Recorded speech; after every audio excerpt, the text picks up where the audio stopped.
नमस्कार। आज हम एक दिलचस्प किताब में एक गोता लगा रहे हैं, स्टीव चैंडलर की 100 Ways to Motivate Yourself। इसमें सेल्फ मोटिवेशन के लिए 100 तरीके हैं, काफी सारे हैं। हाँ बिल्कुल, और हमारा काम है इसमें से कुछ सबसे कह सकते हैं पावरफुल और शायद थोड़े सरप्राइजिंग आइडियाज निकालना। ऐसे आइडियाज जिन्हें श्रोता शायद फौरन इस्तेमाल कर सके। एग्जैक्टली। ये किताब ना कई आम धारणाओं को चैलेंज करती है। जैसे हम देखेंगे कि कैसे हमारा पर्सनालिटी शायद उतना फिक्स्ड है ही नहीं जितना हम सोचते हैं। अच्छा। हाँ, और कैसे एक मजबूत विजन बनाना काम करता है, जिंदगी को आसान बनाने के क्या फायदे हैं, और हाँ, मुश्किलों से निपटने का भी एक बड़ा अनोखा तरीका इसमें बताया गया है। सुनने में तो काफी इंटरेस्टिंग लग रहा है। तो कहाँ से शुरू करें? चलिए सबसे पहले उसी विचार से शुरू करते हैं जो आपने मेंशन किया कि पर्सनालिटी या व्यक्तित्व एक मिथक है। हाँ, ये वाला मतलब ये सुनने में थोड़ा अजीब लगता है ना कि मेरा कोई फिक्स्ड व्यक्तित्व नहीं है ना? लेकिन किताब कहती है कि ये सोच हमें बांधती है, हमें लिमिट करती है।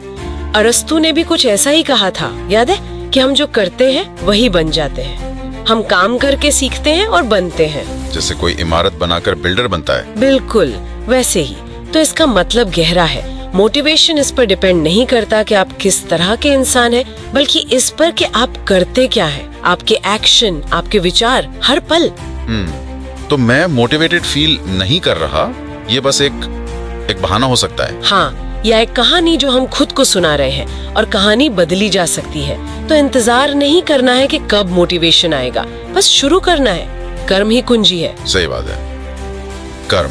लेकिन कर्म को दिशा भी तो चाहिए ना? जरूर। यहीं पर वो दूसरा आइडिया आता है, एक पावरफुल विजन बनाने का। किताब में आर्नोल्ड श्वार्ज़नेगर का जिक्र है, जब उन्होंने बॉडी बिल्डिंग छोड़ी। हाँ, और उन्होंने कहा कि वो हॉलीवुड के नंबर 1 स्टार बनेंगे। एग्जैक्टली।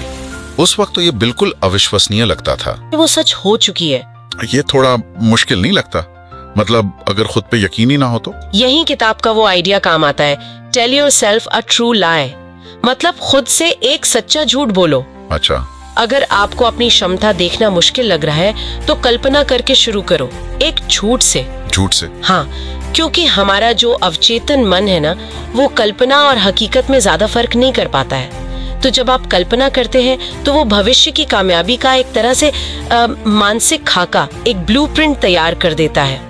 इंटरेस्टिंग। मतलब विजुअलाइजेशन की पावर। हाँ बिल्कुल। लेकिन रोजमर्रा की जिंदगी में इतने बड़े विजन या सच्चे झूठ पर फोकस बनाए रखना वो कैसे हो?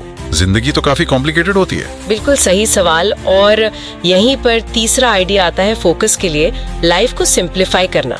एक फेमस फुटबॉल कोच थे, विंस लुम्बार्डी। उन्होंने कहा था, जब आप कंफ्यूज्ड होते हैं तो अग्रेसिव होना मुश्किल होता है। तो किताब कहती है, जिंदगी को सरल बनाओ।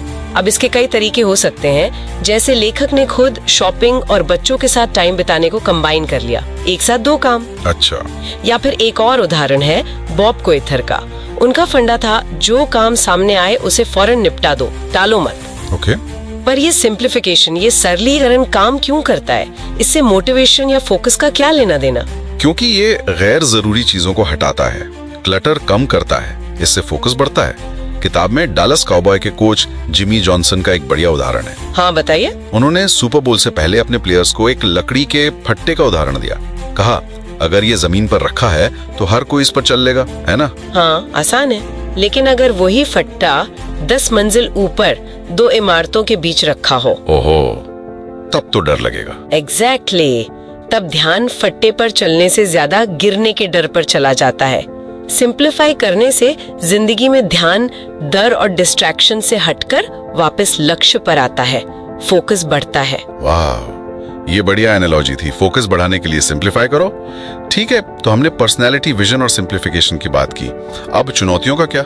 मुश्किलों का सामना कैसे करें? उसके लिए भी एक बहुत प्रैक्टिकल तरीका है। वे 5 किताब में, शांति काल में पसीना बहाना सीखें। शांति काल में पसीना मतलब तैयारी में ज्यादा मेहनत करो।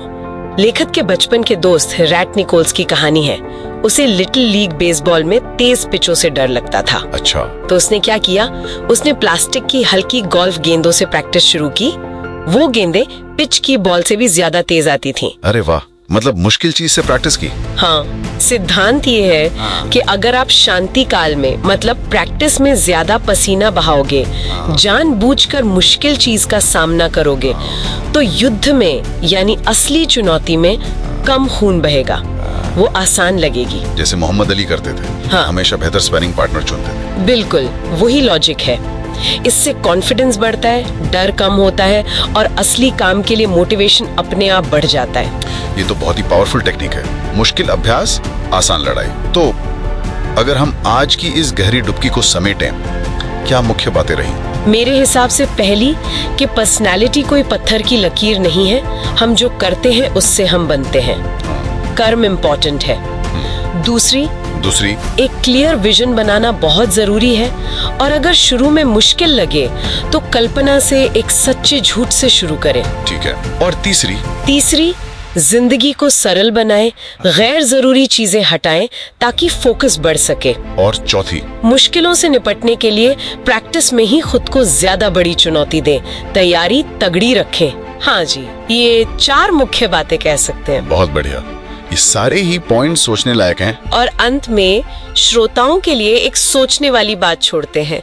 हमने देखा कि कर्म हमें आकार देता है और कल्पना भी बहुत महत्वपूर्ण है।